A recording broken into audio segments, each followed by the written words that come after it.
Marcus Rivera had been walking the same route home from his security guard job for 3 years, counting every penny in his pocket while mentally calculating how many days until his next paycheck. The rain was coming down in sheets that October evening, turning the city streets into rivers of reflection and regret.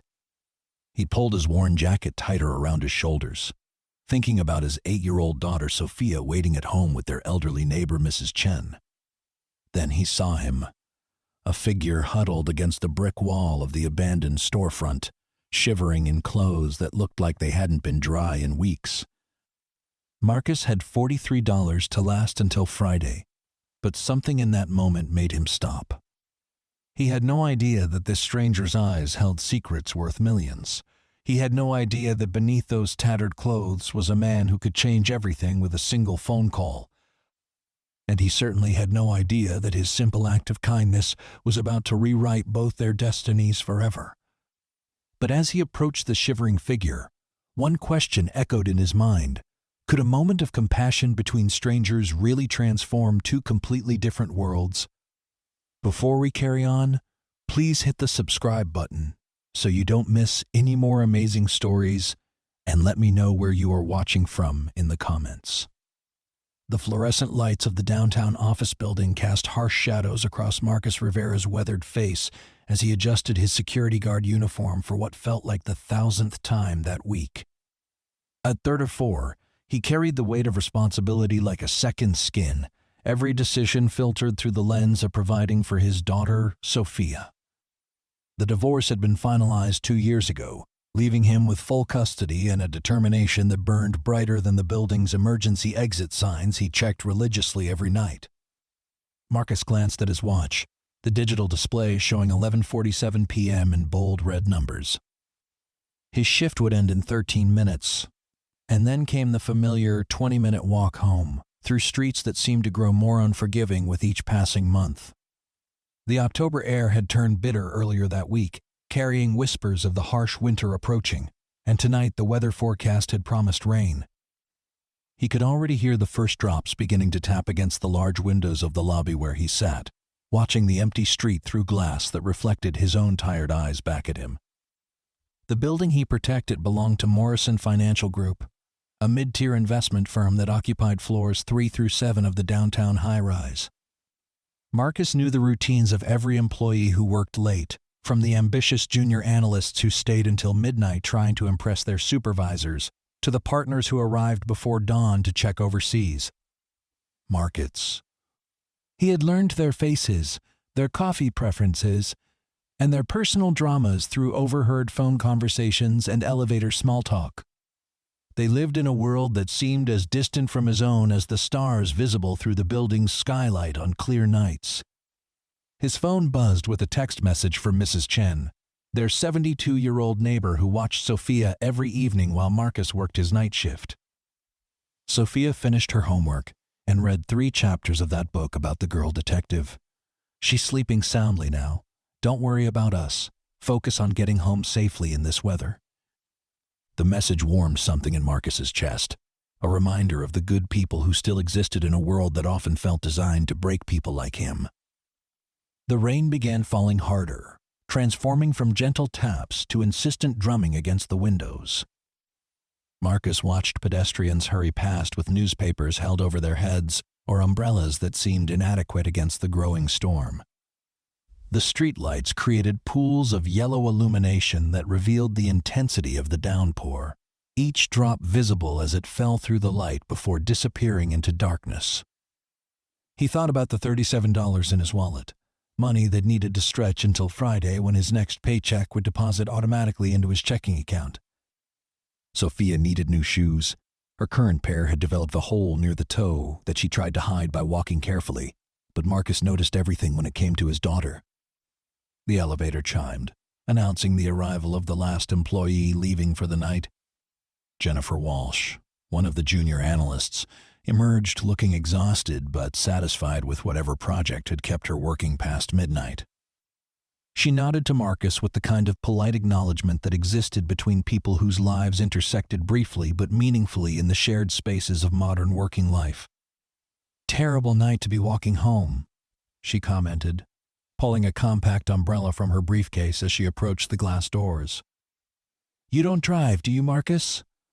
"Not anymore," he replied, standing to unlock the doors for her departure.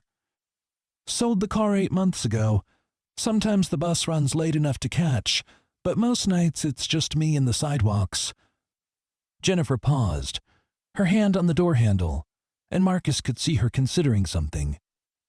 "There's a taxi stand 2 blocks north if the weather gets too bad. I know it's not ideal with the expense, but it might be worth it tonight." "I appreciate that," Marcus said, meaning it. "But I've walked through worse. Besides, Sophia's expecting her dad to come through that door at the usual time. Consistency matters when you're 8 years old and the world feels unpredictable enough already." After Jennifer disappeared into the night, her umbrella immediately challenged by wind that seemed determined to turn it inside out, Marcus began his end-of-shift routine.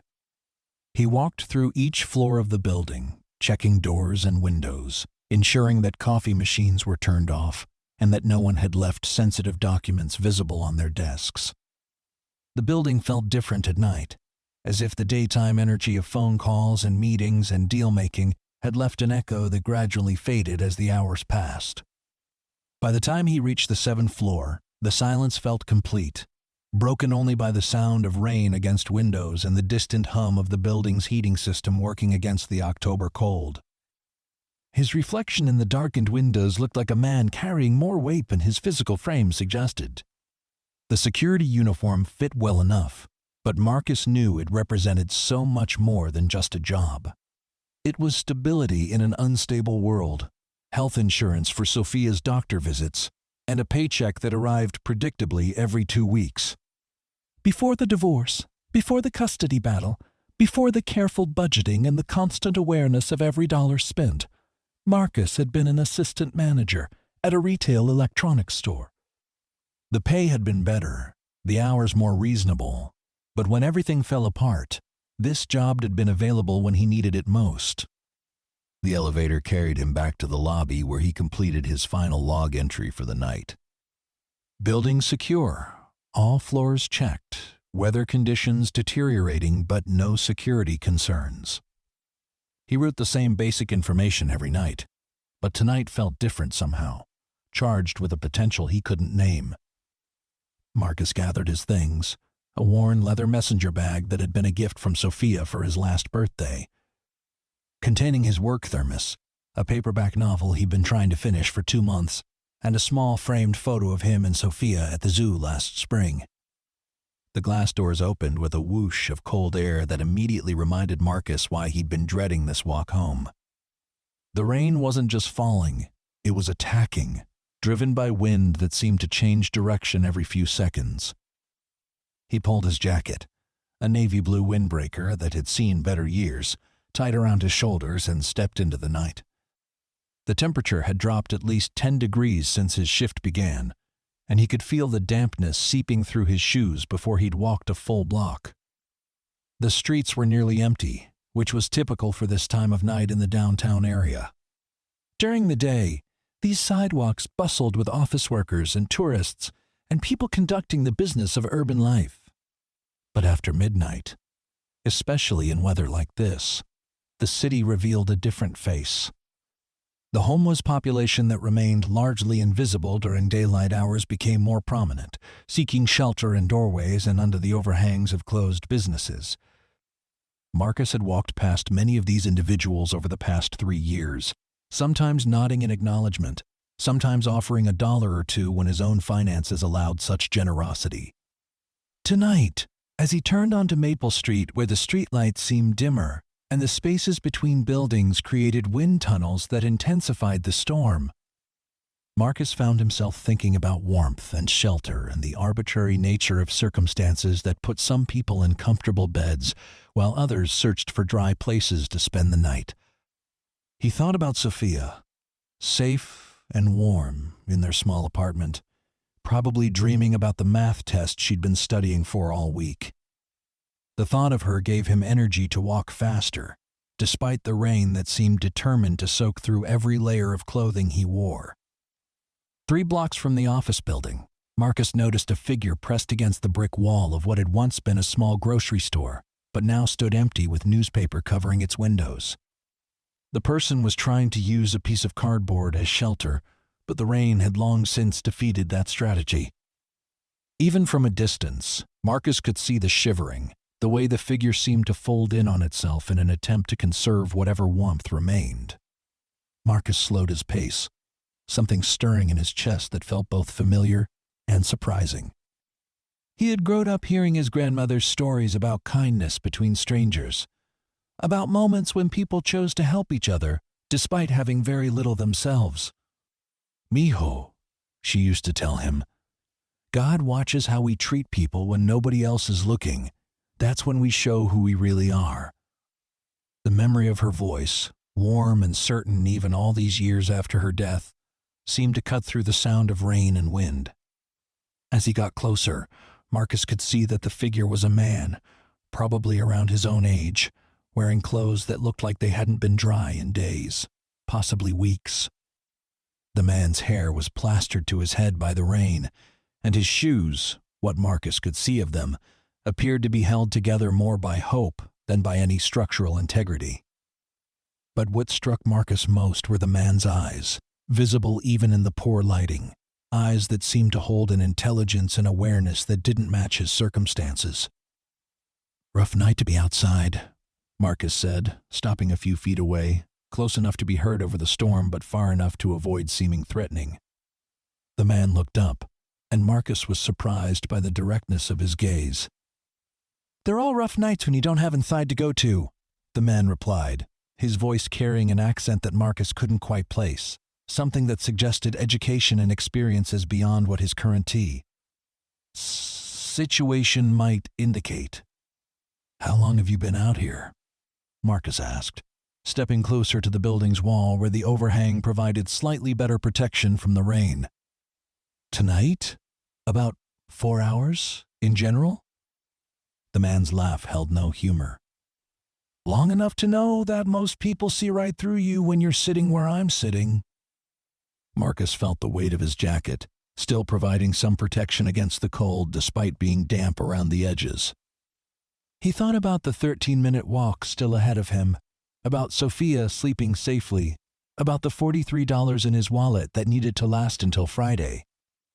He thought about his grandmother's voice, and the man's intelligent eyes, and the arbitrary nature of circumstances that put one person in a security guard uniform heading home to an apartment while another person shivered against a brick wall with no destination at all. "This is going to sound strange," Marcus said, already beginning to unzip his jacket, "but would you be willing to accept something that might help you stay warmer tonight?" The man's eyes widened slightly, and Marcus could see him processing the offer, perhaps trying to determine if there were strings attached or expectations that would follow. "I don't have anything to give you in return," the man said carefully. "I'm not asking for anything in return," Marcus replied, pulling his jacket off completely. The cold immediately attacked his arms and shoulders, but he held the jacket out toward the stranger. "I've got a warm apartment to walk to. You don't. Sometimes it's that simple." For a moment, neither man moved. The rain continued its assault, and Marcus could feel his shirt beginning to absorb the moisture that his jacket had been protecting him from. Then the man reached out and accepted the jacket, his hands shaking slightly either from cold or from something else Marcus couldn't identify. "I don't know what to say," the man said, immediately putting the jacket on. It was slightly too small for his frame, but Marcus could see the immediate relief on his face as the dry interior of the jacket began to provide some insulation against the cold. "You don't need to say anything," Marcus replied, already feeling the rain soaking through his shirt, but also feeling something warm spreading through his chest that had nothing to do with body temperature. "Just stay as dry as you can tonight." "What's your name?" the man asked, zipping the jacket up to his neck. "Marcus Rivera." "I'm William," the man replied, and something in the way he said it made Marcus think there might be more to that name than was being shared. "Marcus Rivera, I want you to know that this means more than you probably realize. We all need help sometimes," Marcus said, stepping back out into the full force of the rain. "Take care of yourself, William." Marcus began walking again, immediately aware of how much protection his jacket had been providing. The rain soaked through his shirt within minutes, and the wind seemed to cut through the wet fabric directly to his skin. But as he walked, replaying the conversation and the look in William's eyes when he'd accepted the jacket, Marcus felt something he hadn't experienced in a long time. It wasn't pride exactly, and it wasn't satisfaction in the way that completing a difficult task might bring satisfaction. It was more like recognition, as if he'd remembered something important about himself that had been temporarily forgotten in the day-to-day struggle of making ends meet and providing for Sophia. The remaining walk home took on a different quality despite the increasingly harsh weather. Marcus found himself thinking about choices and circumstances and the ways that people's lives intersected in moments that might seem small but felt significant. He thought about William's accent and his intelligent eyes, and the way he'd said, "This means more than you probably realize," as if there were layers of meaning that hadn't been shared. But mostly, Marcus thought about his grandmother's voice and the warmth in his chest that seemed to grow stronger even as his body grew colder. By the time he reached his apartment building, a modest 3-story structure in a neighborhood that fell somewhere between working class and struggling, Marcus was soaked completely through. His keys felt slippery in his hands as he unlocked the front door, and he could hear water squishing in his shoes with every step. But climbing the stairs to the second floor, approaching the door where Sophia slept safely, and Mrs. Chen had probably fallen asleep in the recliner chair while waiting for his return, Marcus felt lighter than he had in Braz. Months. Mrs. Chen woke up as soon as he opened the door, her grandmother's instincts alert even in sleep. "Marcus, you're drenched," she whispered, immediately moving toward the kitchen where she began preparing what he knew would be hot tea and probably some kind of soup despite the late hour. "Got caught in the storm," he replied quietly, not wanting to wake Sophia, but also not wanting to worry Mrs. Chen with the complete truth about why he was more soaked than someone with a jacket should have been. "Sophia was an angel tonight," Mrs. Chen said, heating water and gathering towels from the linen closet. "She finished her homework without any nagging, read her book, and was asleep by 9:30. She did ask me 3 times when you'd be home. But I think that was more about wanting to tell you about something that happened at school than about being worried." Marcus accepted the towel gratefully, beginning to dry his hair while Mrs. Chen fussed around the kitchen in the way that caring people do when they see someone they care about struggling with something. "What happened at school?" "Something about a writing assignment where they had to describe someone they admire," Mrs. Chen replied, setting a steaming mug of tea in front of him. "She was very excited about what she'd written, but she wanted to read it to you herself." The warmth of the tea and the familiar comfort of his small apartment began to work against the chill that had settled into Marcus's bones during the walk home. He looked around at the space that he and Sophia shared, taking inventory of its contents in the way that people do when they're counting their blessings. The furniture was second-hand but comfortable. The walls were decorated with Sophia's artwork and photographs from their various adventures around the city. And the overall feeling was of a home where people cared about each other even when money was tight. After Mrs. Chen left, insisting that he call her if he needed anything, and reminding him that she'd be available tomorrow night as always, Marcus stood in the doorway of Sophia's room, watching his daughter sleep. At 8 years old, she still looked small in her twin bed, surrounded by stuffed animals and books and the general organized chaos that seemed to follow children everywhere they went. Her dark hair spread across the pillow in waves that reminded Marcus of his ex-wife, but her determined expression, visible even in sleep, was pure Sophia. Marcus changed into dry clothes and sat at the small table where Sophia did her homework every afternoon, thinking about the events of the night and the decision he'd made to give his jacket to a stranger. In the warmth and safety of his apartment, the choice seemed both more significant and less dramatic than it had in the moment. He wondered about William, whether he'd found better shelter, whether the jacket was providing the warmth that Marcus had hoped it would. He wondered about the story behind those intelligent eyes and the accent that suggested experiences beyond what his current circumstances might indicate. But mostly, as Marcus finally prepared for bed at nearly 2 a.m., he thought about the feeling that had settled in his chest during the walk home. A sense of having acted according to values that his grandmother had taught him and that he wanted to pass on to Sophia. In a world that often felt designed to make people choose between their own needs and the needs of others, Marcus had found a moment where choosing kindness felt not like a sacrifice, but like a return to something essential about who he wanted to be. The next morning arrived with the kind of crisp October sunshine that seemed designed to make people forget about the previous night's storm. Marcus woke up to the sound of Sophia moving around in the kitchen, probably attempting to make breakfast with the careful precision that 8-year-olds brought to tasks they were still learning. He found her standing on a step stool at the counter, carefully buttering toast while scrambled eggs waited in a pan that was probably more ambitious than her current cooking skills could handle safely. "Good morning, Chef," Marcus said, moving to take over the eggs before they progressed from scrambled to burned. "Mrs. Chen said you had something exciting to tell me about school yesterday." Sophia's face lit up with the kind of enthusiasm that reminded Marcus why all the struggling and working and careful budgeting felt worthwhile. "I wrote about you for our assignment," she said, climbing down from the step stool to retrieve plates from the cabinet. "We had to write about someone we admire, and I picked you." "You picked me?" Marcus asked, feeling something warm settle in his chest that was different from but related to what he'd experienced the night before. "What did you write? Can I read it to you after breakfast?" Sophia asked, bouncing slightly on her toes in the way that suggested she was having trouble containing her excitement. "It's really good, I think. Mrs. Patterson said it was one of the best in the class."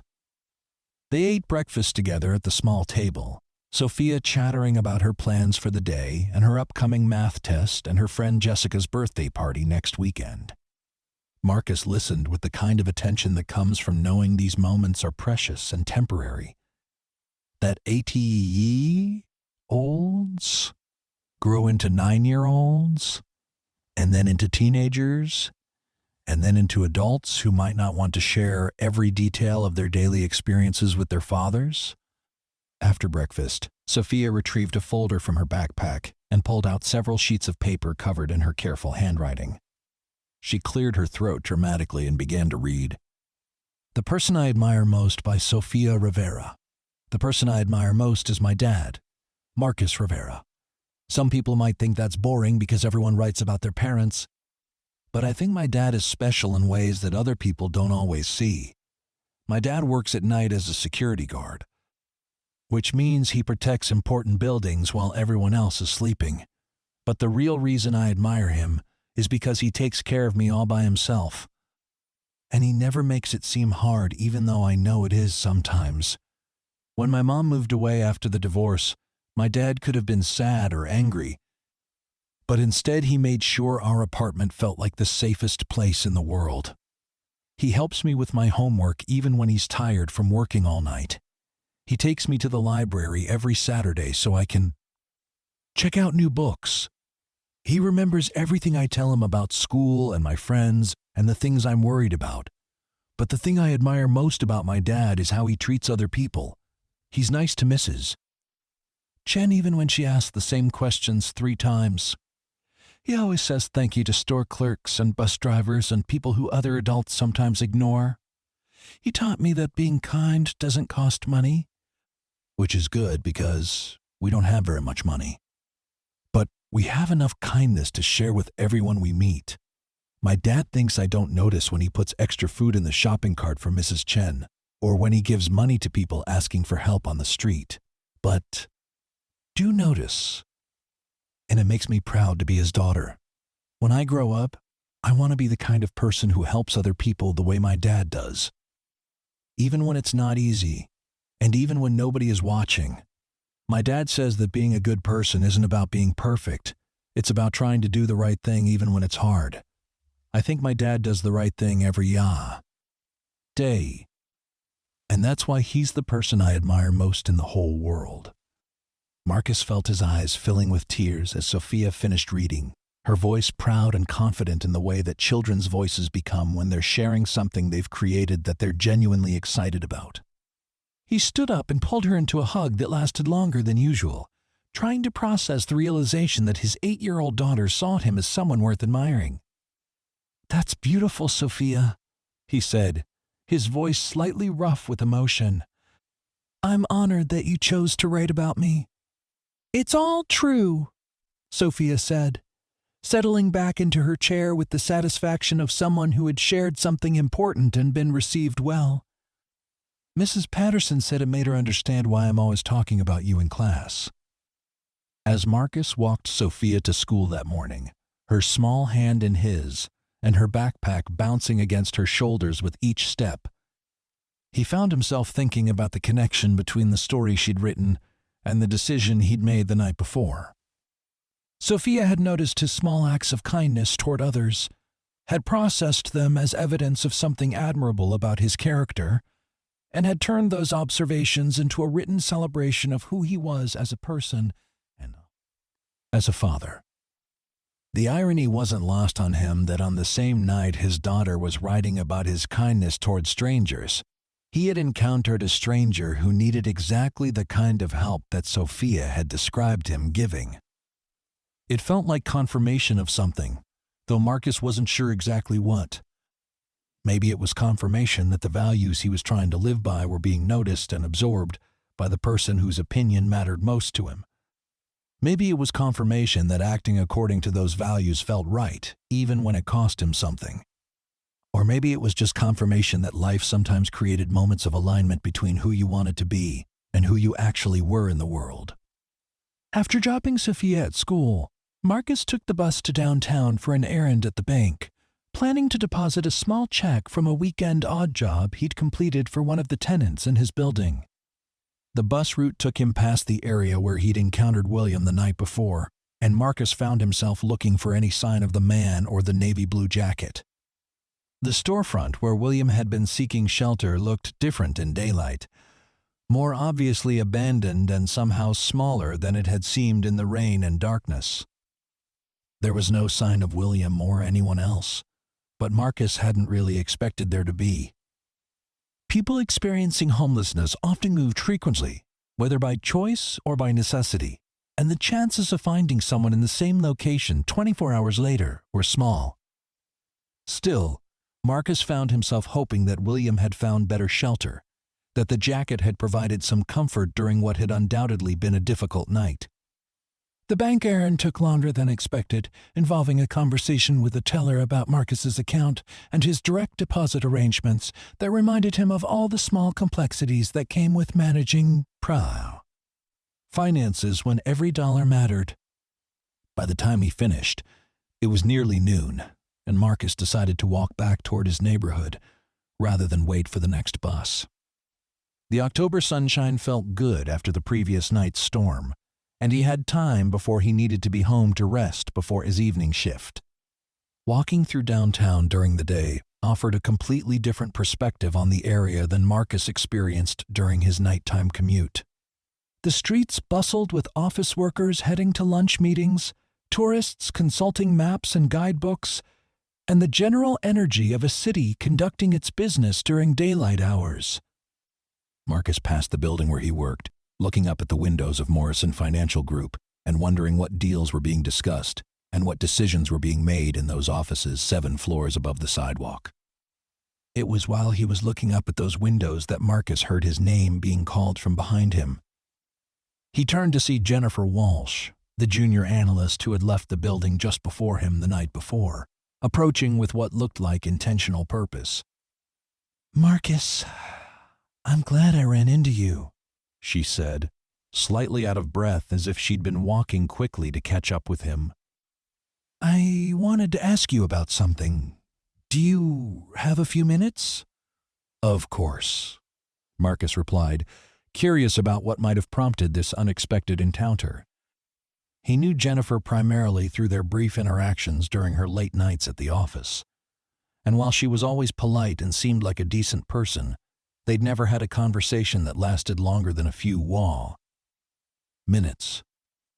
"There's a coffee shop around the corner," Jennifer said, gesturing toward a small cafe that Marcus had walked past many times but never entered. "Could I buy you a cup of coffee? I have something I'd like to discuss with you." The coffee shop was busy with the lunch crowd, but they found a small table near the window where they could talk without being overheard. Jennifer ordered an elaborate latte, while Marcus chose regular coffee, black, partly because it was the least expensive option, and partly because it was actually how he preferred his coffee. After they'd settled in with their drinks, Jennifer leaned forward with the kind of focus that suggested this conversation had been planned rather than spontaneous. "I hope this doesn't sound strange," she began, "but I've been thinking about our conversation last night, about you walking home in that terrible weather. It got me thinking about other things I've noticed over the past few months." Marcus waited, unsure where this was heading but curious about what Jennifer might have observed that would prompt this kind of deliberate conversation. "You're always here early when you're scheduled to work," Jennifer continued. "You know everyone's names, even the cleaning staff and the delivery people that most of us barely notice.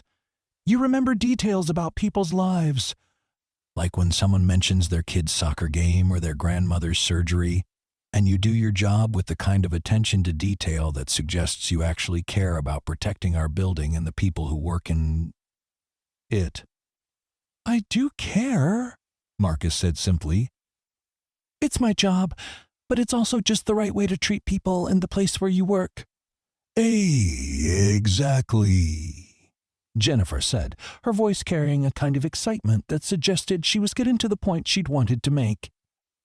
"That's exactly what I mean. And it's also exactly what our company has been looking for in someone to fill a new position we're creating." Marcus felt something shift in his chest, a combination of interest and caution that came from experience with situations that seemed too good to be true. "What kind of position?" "We're expanding our client services department," Jennifer explained, pulling a folder from her briefcase and setting it on the table between them. "We need someone who can work with our clients on the practical side of their investments, someone who can explain complex financial concepts in terms that regular people can understand, and someone who can build relationships based on trust and genuine care about people's financial well-being."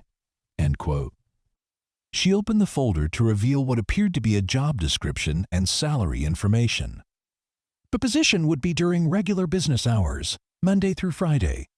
The starting salary is significantly more than what security guards typically earn. And there are opportunities for advancement based on performance. Most importantly, it's the kind of job where your natural way of relating to people would be considered a valuable skill rather than just a nice personality trait. Marcus stared at the papers, trying to process what he was hearing. The salary figure at the top of the page was almost double what he currently earned, which would mean not just financial stability but actual financial breathing room. It would mean normal hours that would allow him to have dinner with Sophia every night and help her with homework without being exhausted from working until midnight. It would mean health insurance and vacation days, and all the markers of employment security that he'd been living without for 3 years. "Why me?" he asked, looking up from the papers to meet Jennifer's eyes. "I don't have experience in finance or client services. I'm a security guard with a high school education and some community college courses I never finished." Because, Jennifer said, leaning back in her chair with a smile. "The most important qualifications for this job aren't things you learn in school. They're things like integrity and communication skills and the ability to make people feel heard and respected. We can teach you the technical aspects of financial planning. We can't teach you how to be someone that people trust instinctively." Marcus looked down at the papers again, reading through the job description with growing amazement. The position involved meeting with clients to review their investment portfolios, explaining market changes and investment strategies, and serving as a liaison between the technical expertise of the financial advisors and the practical concerns of people who were trusting the company with their savings and retirement plans. How did this opportunity come up? Marcus asked. And why are you offering it to me specifically? Jennifer's expression became more serious, and Marcus could see her choosing her words carefully. The truth is, this position was created specifically because our senior partners have been discussing the need for someone who can connect with clients on a more personal level. Too many of our competitors treat their clients like account numbers rather than like people with real concerns and real lives. We want to do better than that. She paused, taking a sip of her latte before continuing. As for why you? That's a longer story. I've been watching how you interact with everyone in our building for months now. I've seen you remember the names of people's children and ask follow-up questions about things they mentioned weeks earlier. I've seen you go out of your way to help people, even when it wasn't part of your job description. And last night, when you mentioned walking home in that storm because consistency matters to your 8-year-old daughter, I realized that you understand something about responsibility and commitment that a lot of people don't. Marcus felt overwhelmed by the possibility being presented to him, but also by the realization that someone had been noticing his work in ways he hadn't expected. I would need to give 2 weeks' notice to the security company, he said, already thinking through the practical aspects of making such a significant change. Of course, Jennifer replied. We'd want you to handle the transition professionally, but Marcus, I hope you'll seriously consider this opportunity. I think it could be exactly what you're looking for, and I know it's exactly what our company needs. They spent another 30 minutes discussing the details of the position, the training program that would help Marcus learn the technical aspects of the job, and the timeline for making a decision. By the time Marcus walked home, his head was spinning with the possibilities and the potential life changes that accepting this position might bring. That evening, as Marcus prepared for what might be one of his last shifts as a security guard, he found himself thinking about the strange timing of the opportunity Jennifer had presented. Less than 24 hours after giving his jacket to a stranger in the rain, he was being offered a chance to completely transform his and Sophia's financial situation. It seemed too coincidental to be mere chance, but Marcus couldn't see any connection between the two events. Sophia was full of questions about his meeting with Jennifer, having noticed that he seemed more energetic and optimistic than usual when he'd returned from his errand downtown. Marcus explained the job opportunity in terms that an 8-year-old could understand, focusing on the aspects that would most directly affect her life. It would mean I'd be home for dinner every night, he told her, as they sat together at their small table, sharing a meal of spaghetti and store-brand sauce that somehow tasted better than usual. And I'd be able to help you with homework without being tired from working all night. Would we have more money? Sophia asked with the directness that children brought to practical questions. We would, Marcus replied. Not rich, but comfortable. You could take those piano lessons you've been wanting, and we could maybe take a real vacation next summer. Sophia's eyes lit up with excitement, but then her expression became more thoughtful. Would you still be nice to people like Mrs. Chen and the people who ask for help on the street? The question caught Marcus off guard, both because of its perceptiveness and because it revealed how much attention Sophia paid to the way he treated others. Having more money doesn't change who you are as a person, he said carefully. If anything, it might make it easier to help other people because you're not worried about your own basic needs all the time. Good, Sophia said, twirling spaghetti around her fork with the concentration that the task required. Because I like that you're the kind of person who helps people. It makes me proud to be your daughter. That night, as Marcus walked to work through streets that looked completely different from the rain-soaked landscape of the previous evening, he found himself paying attention to details he might normally overlook. The way streetlights created pools of illumination that revealed or concealed the people moving through the urban darkness. The sounds of the city at night, from distant traffic to the occasional voices of people heading home from late dinners or evening entertainment. The feeling of possibility that seemed to accompany major life changes, even when those changes hadn't been finalized yet. The building where he worked felt different too, as if seeing it through the lens of a potential future where he worked upstairs in an office rather than downstairs in the lobby had changed his relationship to the space. Marcus completed his rounds with the same attention to detail that Jennifer had noticed and praised, but he also found himself imagining what it would be like to take the elevator to the 7th floor as an employee, rather than as security personnel checking to make sure the offices were properly secured. It was during his 2 a.m. round that Marcus encountered something unexpected. As he was checking the 7th floor, ensuring that all the offices were locked and that no one had left any sensitive materials visible, he noticed that the light was on in one of the corner offices. This was unusual because the senior partners typically left by 6 p.m., and even the most dedicated junior analysts rarely stayed past 1 a.m. Marcus approached the office carefully, following protocol for investigating anything unusual during his shift. The nameplate on the door read, "William Morrison, Senior Partner," and through the glass walls that separated the office from the hallway, Marcus could see a figure hunched over a desk covered with papers and what appeared to be financial reports. Marcus knocked gently on the doorframe, not wanting to startle whoever was working so late but needing to follow security protocols about unscheduled after-hours presence in the building. The figure looked up, and Marcus felt a jolt of recognition that seemed to stop his heart completely. Sitting behind the mahogany desk, wearing an expensive suit and tie, was William, the homeless man to whom Marcus had given his jacket less than 48 hours earlier. But this William looked completely different from the man Marcus had encountered shivering against a brick wall in the rain. His hair was clean and professionally styled, his face was clean-shaven, and his entire demeanor spoke of authority and success. The only thing that remained the same were his eyes, those intelligent, aware eyes that had struck Marcus as incongruous with his circumstances that stormy night. "Marcus," William said, standing up from behind his desk with a smile that seemed to carry layers of meaning that Marcus couldn't yet decipher. "I was hoping I'd have a chance to see you again." Marcus stood frozen in the doorway, trying to process what he was seeing.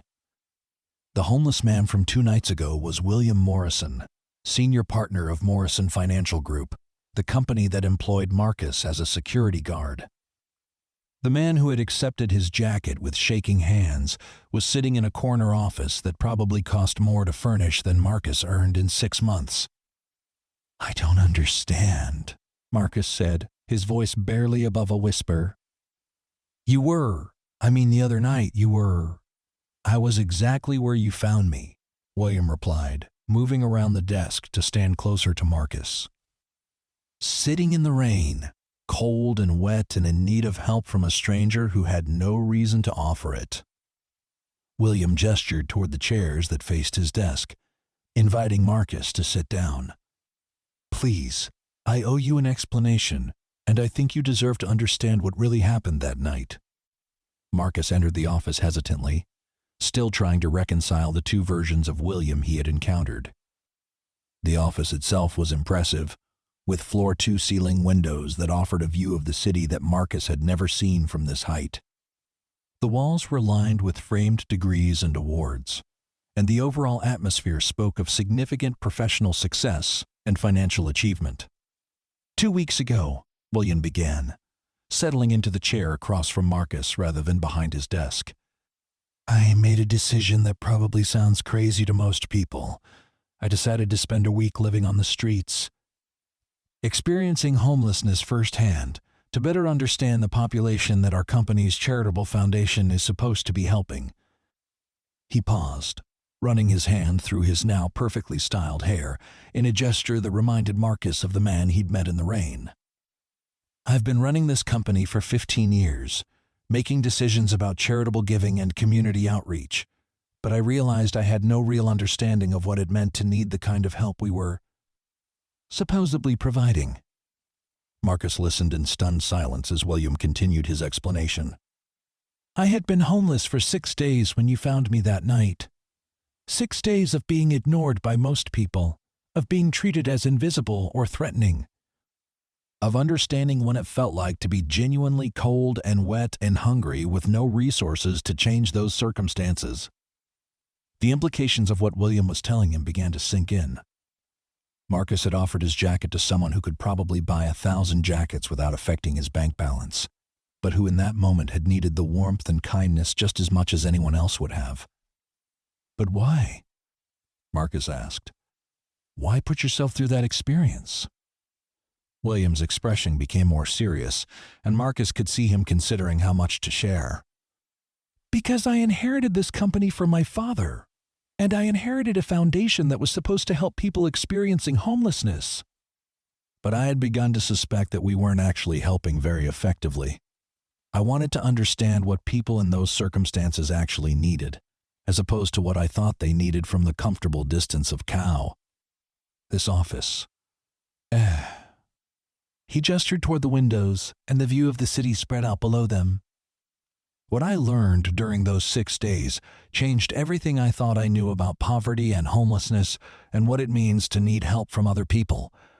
Most importantly, I learned that the majority of people will walk past someone who needs help without even acknowledging their existence. William leaned forward in his chair, his eyes focused intently on Marcus. But then I met you. A security guard walking home from his night shift, probably counting every dollar in his wallet, who stopped to offer his jacket to a stranger without asking for anything in return. You didn't know who I was or what I might be able to do for you in return. You just saw someone who needed help, and you helped. Marcus felt overwhelmed by the revelation and by the intensity of William's focus. I just did what seemed right in the moment, he said. It wasn't calculated or strategic. You looked cold, and I had a jacket. Exactly, William replied, his voice carrying a kind of excitement that suggested Marcus had said something particularly important. It wasn't calculated or strategic. It was just human decency, offered freely to someone you had no reason to help. Do you have any idea how rare that is? William stood up and moved to the window, looking out at the city where Marcus knew there were dozens, probably hundreds, of people spending another night without adequate shelter. During my week on the streets, I encountered thousands of people.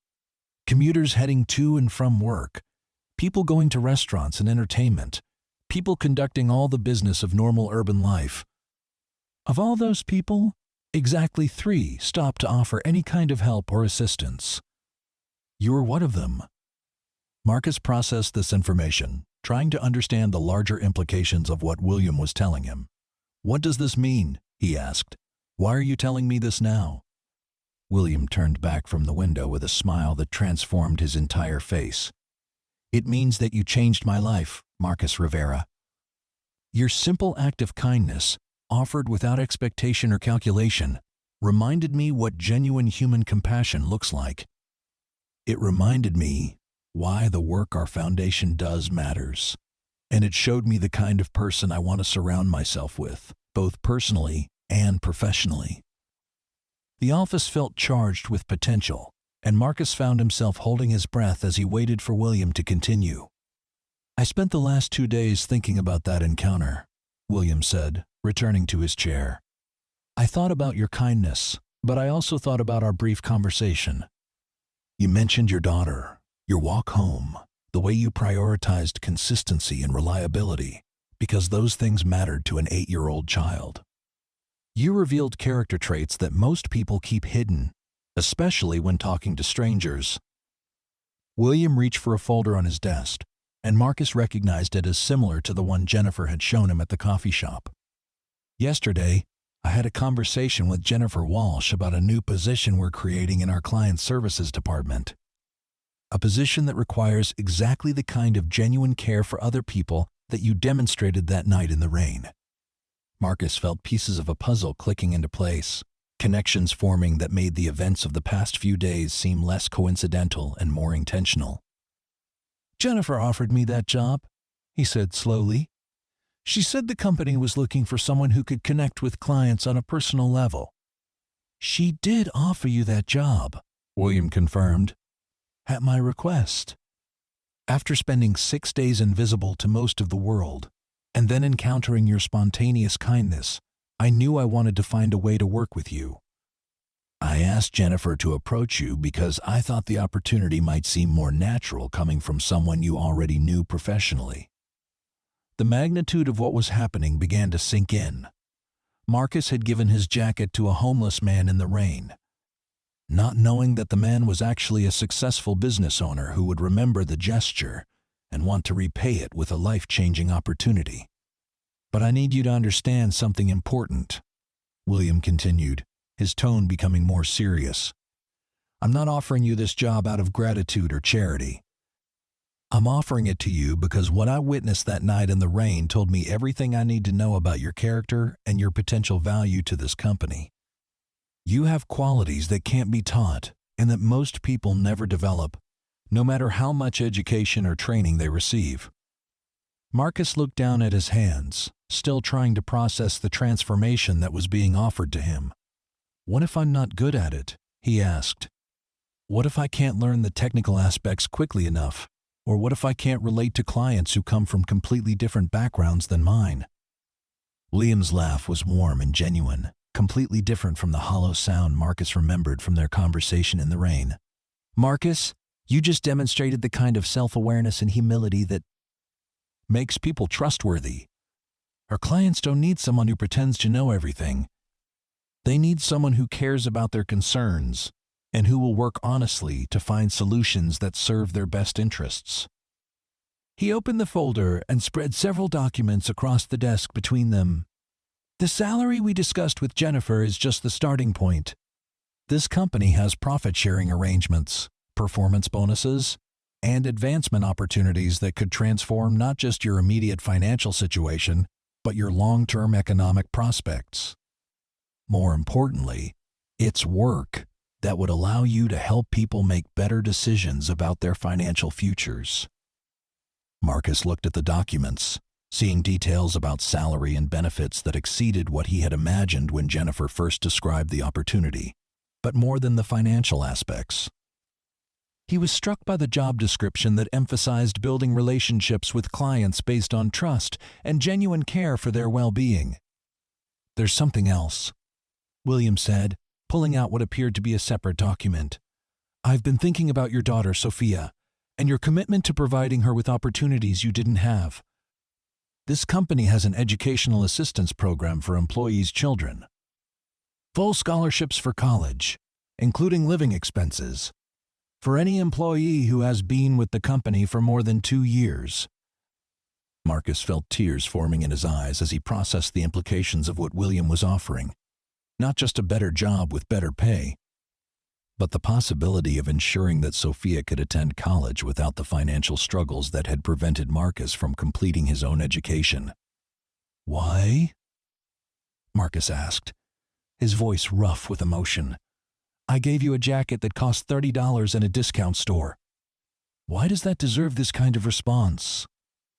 William leaned back in his chair, and for a moment Marcus could see traces of the man he'd encountered in the rain. Vulnerable and authentic beneath the professional exterior. Because in that moment, you saw me as a human being who needed help, and you responded according to your values rather than your circumstances. You demonstrated the kind of character that I want to be surrounded by, and that I want representing this company to our clients. He stood up and moved to a framed photograph on his desk, picking it up to show Marcus. The image showed a much younger William with a woman and 2 small children. All of them smiling in what appeared to be a family portrait from many years earlier. I lost my family in a car accident 8 years ago, William said quietly. My wife and 2 daughters, killed by a drunk driver on their way home from the school concert. For the past 8 years, I've thrown myself into building this company, making money, accumulating success, but I'd forgotten what it felt like to connect with another person on a purely human level. Marcus felt the weight of this revelation, understanding now some of the deeper motivations behind William's week-long experiment with homelessness. It hadn't just been about understanding poverty. It had been about rediscovering his own humanity after years of protecting himself from emotional connection. That night in the rain, William continued, setting the photograph back on his desk. You reminded me that people can still choose kindness even when they have every reason to focus only on their own needs. You reminded me that human decency still exists, and that there are people in the world who act according to their values rather than their circumstances. The office fell silent except for the distant sound of traffic from the street far below. Marcus looked around the space that represented a level of professional success he had never imagined for himself, trying to envision what it would feel like to work in an environment like this every day. I need to ask you something, Marcus said, looking directly at William. If I accept this position, I want to know that it's because you believe I can do the job well, not because you feel obligated to repay a debt. I don't want charity, even if it's disguised as opportunity. William's expression became more intense, and Marcus could see him choosing his words carefully.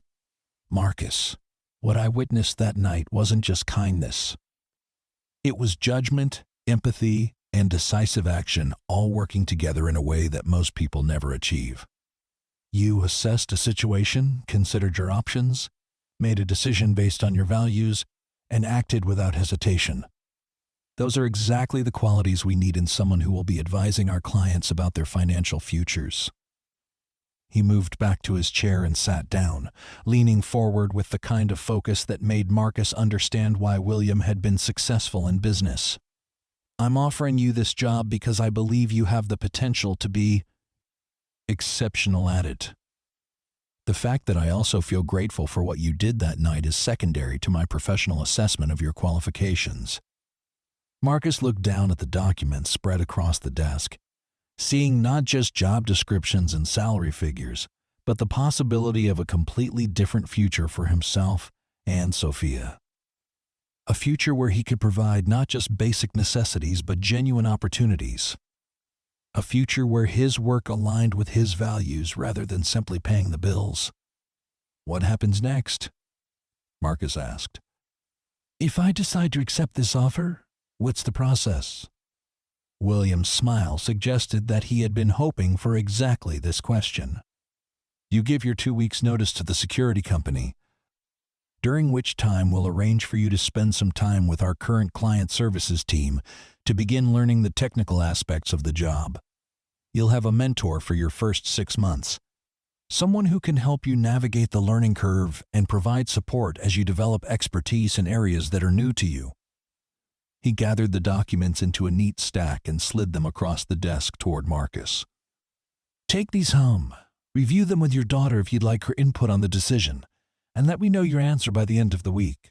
I hope you'll say yes, but I want you to make the decision that feels right for your family. Marcus accepted the documents, feeling their weight both literally and symbolically. Thank you, he said, standing up to leave, for the opportunity and for explaining what really happened that night. I'll have an answer for you by Friday. Marcus, William called as he reached the door. I want you to know that regardless of what you decide about the job, meeting you reminded me of something important about human nature. In a week when most people treated me as invisible, you saw me as someone worth helping. That's a gift that goes far beyond the value of a jacket. The walk home that night took on a dreamlike quality as Marcus tried to process everything that had happened. The homeless man he'd helped had turned out to be one of the most successful businessmen in the city. The act of kindness he'd performed without expectation had led to a job opportunity that could transform his entire life. The values his grandmother had taught him, the same values that Sophia had written about in her school assignment, had been recognized and rewarded in a way that seemed almost too incredible to believe. But as Marcus walked through the familiar streets of his neighborhood, past the apartment building where Mrs. Chen was probably sleeping peacefully after another evening of caring for Sophia, he realized that the most important part of the story wasn't the dramatic revelation or the job opportunity. The most important part was the decision he'd made in the rain 2 nights earlier, the choice to act according to his values even when it cost him something he needed. Everything else, the job offer and the financial security and the opportunities for Sophia's future, were consequences of that decision. But the decision itself had been its own reward, a moment when Marcus had acted according to the person he wanted to be rather than the circumstances he found himself in. The next morning, Sophia was full of questions about Marcus's late-night conversation with the boss, as she had started calling William after Marcus's careful explanation of the previous evening's revelations. Over breakfast, Marcus showed her the job offer documents, explaining the changes that accepting the position would bring to their daily lives. "So, the man you gave your jacket to was actually rich the whole time?" Sophia asked, trying to understand the complexities of William's experiment with homelessness. "He was rich in terms of money," Marcus replied, "but I think he was poor in other ways. Sometimes people have everything they need financially, but they're still missing important things in their lives." Sophia considered this while methodically eating her cereal, her 8-year-old mind working through concepts that many adults struggled to understand. But he wasn't pretending to be sad or cold that night, was he? He really needed the jacket? He really needed the jacket, Marcus confirmed. And more importantly, he really needed someone to treat him like a person worth helping. The money he has didn't change the fact that he was cold and wet and alone on a terrible night. "Good," Sophia said with the kind of moral certainty that children sometimes displayed. "Because it would be wrong to trick people into being nice to you. But if he really needed help, then you did the right thing by helping him." That afternoon, Marcus walked to the library where he and Sophia spent most Saturday mornings, but instead of heading to the children's section, he found a quiet corner where he could review the job offer documents in Boss. Detail. The salary was even better than he had initially understood, with performance bonuses that could add significantly to his annual income. The health insurance was comprehensive, covering not just basic medical care but dental and vision for both him and Sophia. The educational benefits for employees' children were as generous as William had described, essentially guaranteeing that Sophia could attend college regardless of the cost. But as Marcus read through the job description, he realized that the most appealing aspect of the opportunity wasn't the financial benefits. It was the chance to do work that aligned with his values, work that involved helping people make better decisions about their financial futures. The position would allow him to use his natural inclination toward caring about other people as a professional skill rather than just a personal characteristic.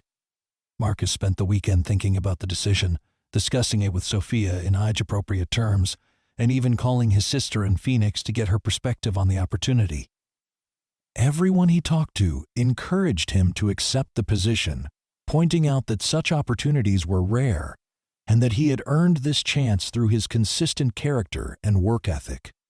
But Marcus also spent time thinking about William, about the grief that had driven him to spend a week on the streets, and about the loneliness that had made a simple act of kindness feel transformative. Marcus realized that the job offer, generous as it was, represented something more than financial advancement. It represented the possibility of building a professional relationship based on mutual respect and shared values, something that had been missing for most of Marcus's working life. On Friday morning, Marcus dressed in his best clothes, a navy blue suit that he had purchased for his divorce proceedings 2 years earlier and had worn only a handful of times since. He took the bus downtown, arriving at the Morrison Financial Group building 30 minutes before his scheduled meeting with William. Instead of entering through the lobby where he had worked for 3 years, Marcus went to the main reception area on the ground floor, introducing himself as someone with an appointment to see Mr. Morrison. The receptionist, a professional woman in her 30s who Marcus had seen coming and going during his security shifts but had never spoken to, treated him with the kind of polite attention that business visitors received. She offered him coffee and directed him to a comfortable seating area where he could wait for his appointment. The experience of being in the building as a potential employee rather than as security personnel felt surreal, as if he was seeing a familiar place from a completely different perspective. When William emerged from the elevator to greet him, Marcus was struck again by the transformation between the man he'd met in the rain and the successful businessman who now approached with an confident smile and an extended hand. But he was also struck by something else, a warmth in William's expression that hadn't been present during their previous conversation in his office, as if the prospect of Marcus accepting the job offer had given William BL something to look forward to. "Marcus," William said, shaking his hand with genuine enthusiasm. "I'm glad you could come in today. I've been hoping all week that you'd decide to join our team." They took the elevator to the 7th floor, but instead of going to William's office, they walked to a conference room where several other people were already seated around a large table. William introduced Marcus to Jennifer Walsh, whom he already knew, and to 3 other members of the client services team who would be his colleagues if he accepted the position. "I wanted you to meet the people you'd be working with," William explained as they settled around the table. "And I wanted them to meet you, so everyone would have a chance to ask questions and get comfortable with the arrangement." The next hour passed in a blur of introductions and explanations, with Marcus learning about the company's approach to client services and the team learning about his background and his motivations for considering the job. Career change? Marcus was impressed by the intelligence and professionalism of his potential colleagues. But he was also impressed by their genuine interest in his success and their willingness to support his transition into a field where he had no formal experience. "The most important thing to understand," explained Sarah Chin, the senior client services manager, "is that our clients don't need us to be the smartest people in the room. They need us to be the most trustworthy people in the room. They need to believe that we care more about their financial well-being than we care about our commission or our company's profits." Marcus found himself nodding as Sarah spoke, recognizing the same values that had guided his interactions with people throughout his life. "That makes sense to me," he said. "People can usually tell when someone genuinely cares about helping them versus when someone is just trying to sell them something." "Exactly," William said, and Marcus could hear satisfaction in his voice. "That's exactly the kind of understanding that makes someone effective in this role." After the meeting, William walked Marcus back to his office, where the job offer documents were waiting on the desk, now updated with additional details about the training program and the mentorship arrangements that would support Marcus's transition into his new role. "So," William said, settling into his chair with an expression that tried to appear casual but couldn't quite hide his anticipation. "Have you made a decision?" Marcus looked around the office one more time, taking in the view of the city and the evidence of William's professional success. Then he looked directly at William, seeing not just a successful businessman but a person who had recognized kindness when he encountered it and had chosen to respond with generosity and opportunity. "I'd like to accept the position," Marcus said, feeling a weight lift from his shoulders as he spoke the words. "I think this could be exactly what I've been looking for, both professionally and personally."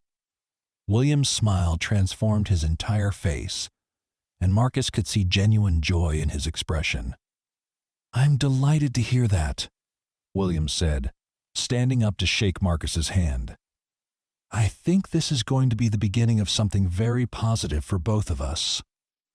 They spent the next 30 minutes discussing practical details, including Marcus's start date, his training schedule, and the arrangements for transitioning out of his security position. William also mentioned that the company would pay for any professional development courses or certifications that would help Marcus succeed in his new role, an investment in his success that went beyond the basic job requirements. "There's one more thing," William said as their meeting was concluding. "I'd like to invite you and Sophia to have dinner with me next Friday evening. Nothing formal, just a chance for me to meet your daughter and for both of you to see a different side of my life outside this office." Marcus was touched by the invitation, recognizing it as William's attempt to build a personal relationship that went beyond their professional connection. "I think Sophia would like that," he said. She's been very curious about the man who was so impressed by her dad's kindness.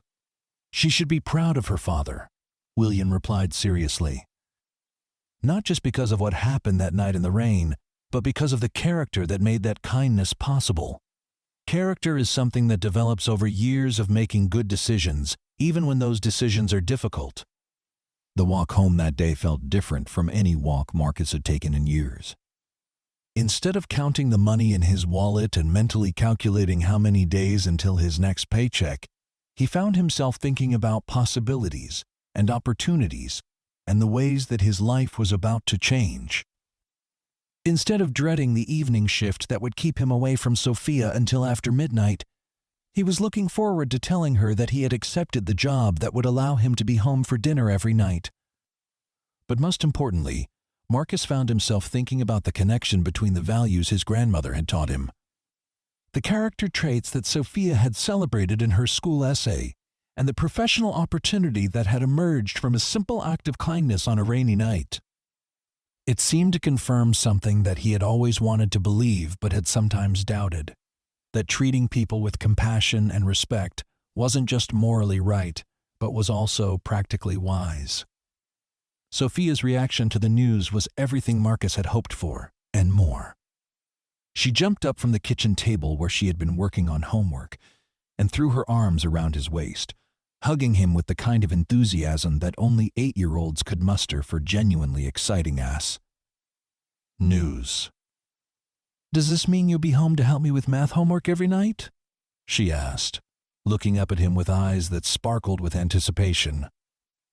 "Every night," Marcus confirmed, feeling his heart swell with the realization that he would no longer miss the small daily moments that made up the substance of being a father.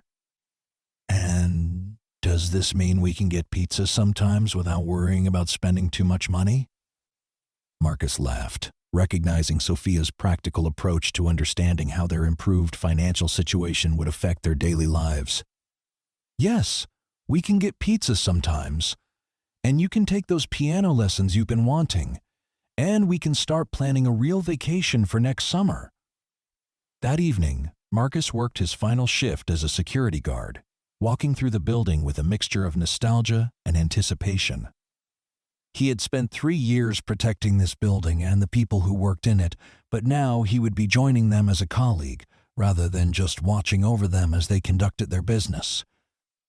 During his rounds, Marcus found himself thinking about all the conversations he'd had with employees who worked late, all the small interactions that had built his reputation as someone who cared about the people around him.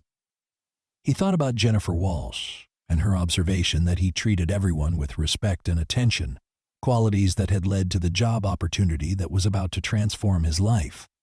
But mostly, Marcus thought about the night 2 weeks earlier when he had encountered William in the rain, and about the decision to offer his jacket to a stranger who needed help. That moment had felt significant when it happened, though Marcus couldn't have predicted the ways that significance would manifest. Now, as he prepared to transition from security guard to client services representative, Marcus understood that the most important decisions in life often appeared to be small ones, choices made according to values rather than calculations. 3 months later, Marcus was settling into his new routine, with a satisfaction that surpassed even his most optimistic expectations. The technical aspects of financial planning had proven to be learnable, especially with the patient mentorship of Sarah Chen and the other experienced members of his team. But more importantly, the interpersonal aspects of the job had felt natural from his first day, as if all his years of treating people with respect and genuine interest had been preparation for work that formally required those qualities. His first client had been a young couple planning for their first child, nervous about making financial decisions that would affect their family's future. Marcus had found himself drawing on his own experience as a single father, helping them understand how to balance their immediate needs with their long-term goals. Their relationship had developed naturally, based on trust and mutual respect, and the couple had referred 2 other families to Marcus within his first month on the job. William had become more than just his employer. He had become a mentor and, increasingly, a friend. Their Friday dinners had become a regular tradition, with Sophia charming William with her questions about business and her observations about the differences between her father's old job and his new one. Marcus could see that these dinners meant as much to William as they did to his own family, filling a space in William's life that had been empty since the loss of his wife and daughters. "You know," William said one Friday evening as they finished dinner at a restaurant that had become their regular meeting place, "I've been thinking about expanding our client services team again. Sarah tells me that you're already handling more clients than most new representatives manage in their first 6 months." Marcus looked up from helping Sophia with a dessert that was almost too large for her to finish. "I enjoy the work," he said simply. When you get to help people make better decisions about their financial futures, it doesn't feel like work in the way that most jobs do.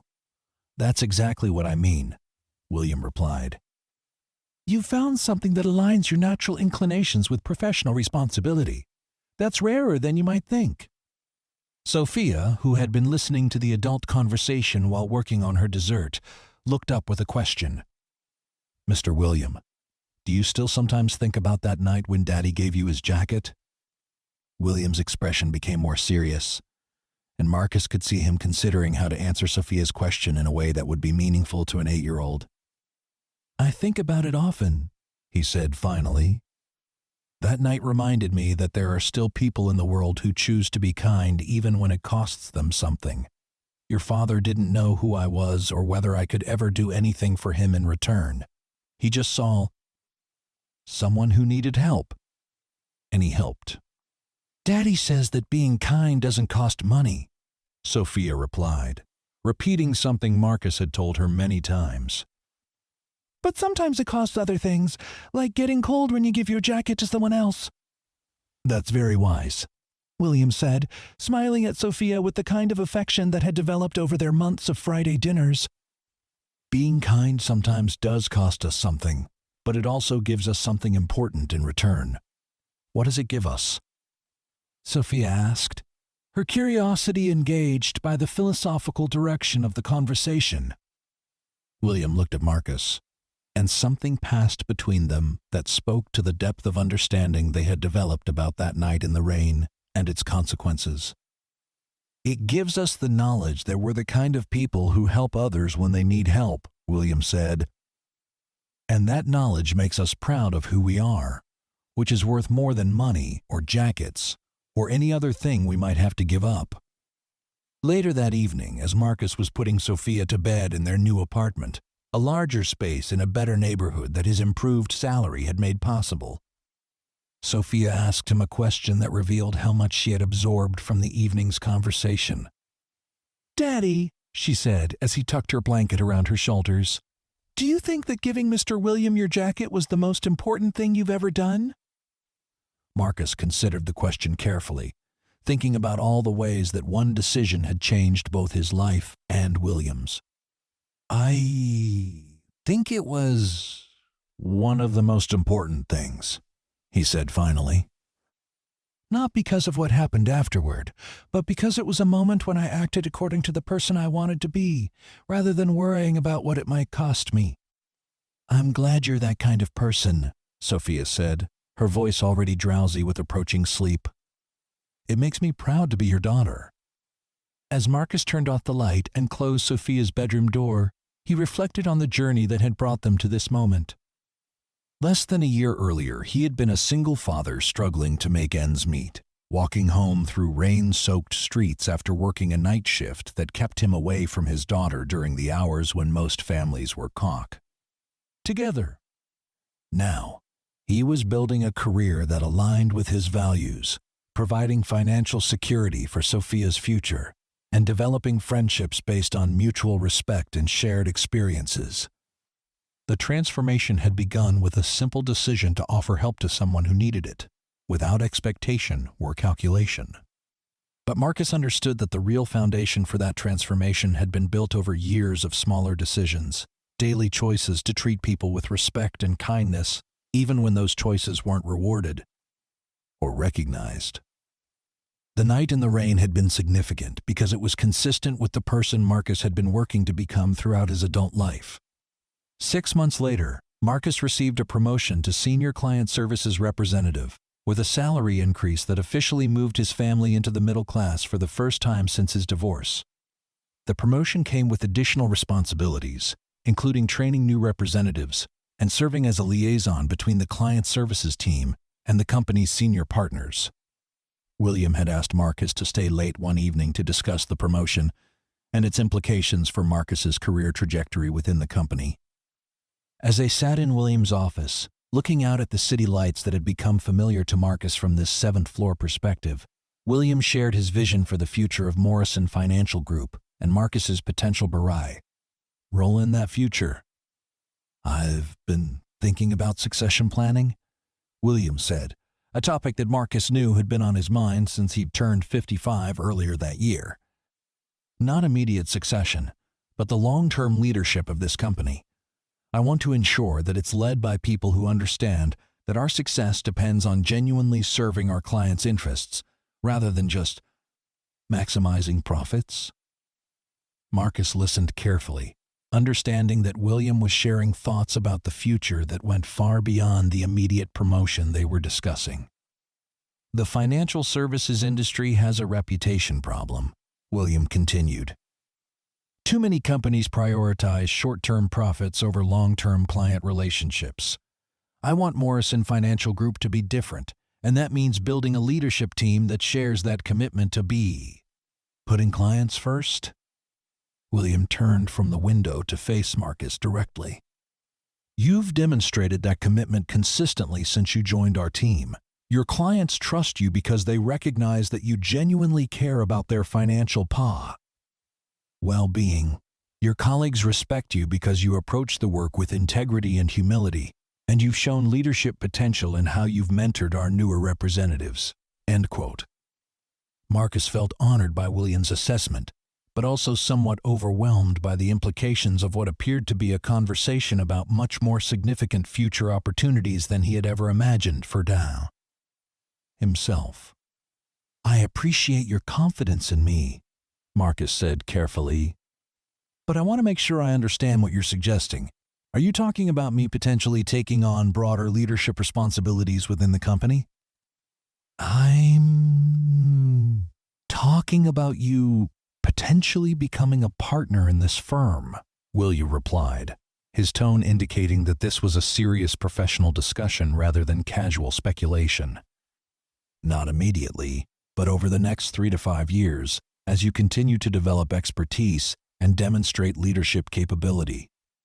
The magnitude of what William was suggesting took Marcus's breath away. Partnership in Morrison Financial Group would mean not just employment security, but genuine wealth, the kind of financial success that could transform not just his and Sophia's immediate circumstances, their long-term prospects for generations. "Why me?" Marcus asked, echoing the question he had posed when Jennifer first offered him the client services position. "There are people with MBAs and decades of financial services experience who would be more conventional choices for partnership." William's smile suggested that he had been expecting this question. "Because conventional choices would give us conventional results. The financial services industry is full of technically competent people who treat their clients as sources of revenue rather than as human beings with real concerns about their financial futures.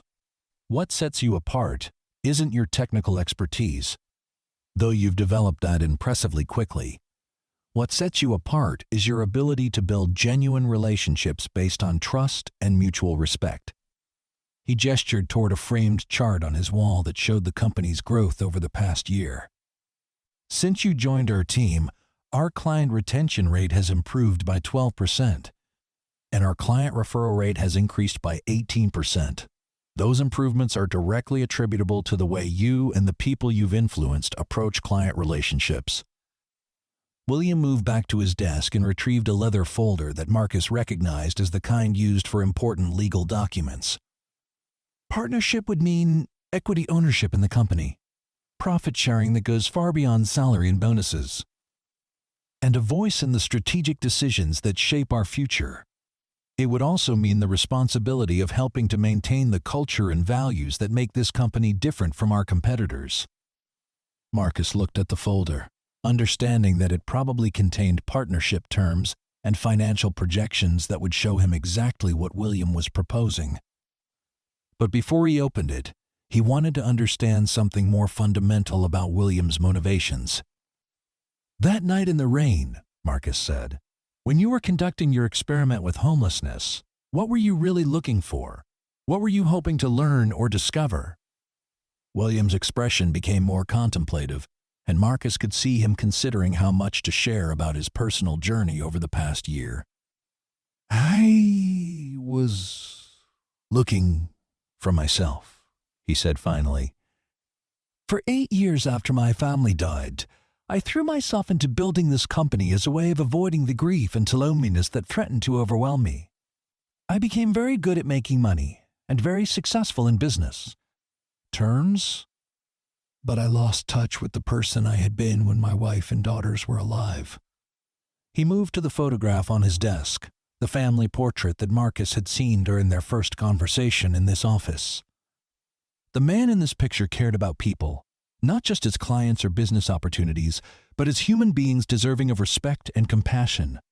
I wanted to rediscover that person, to find out if he still existed beneath all the professional success and emotional protection I had built around myself.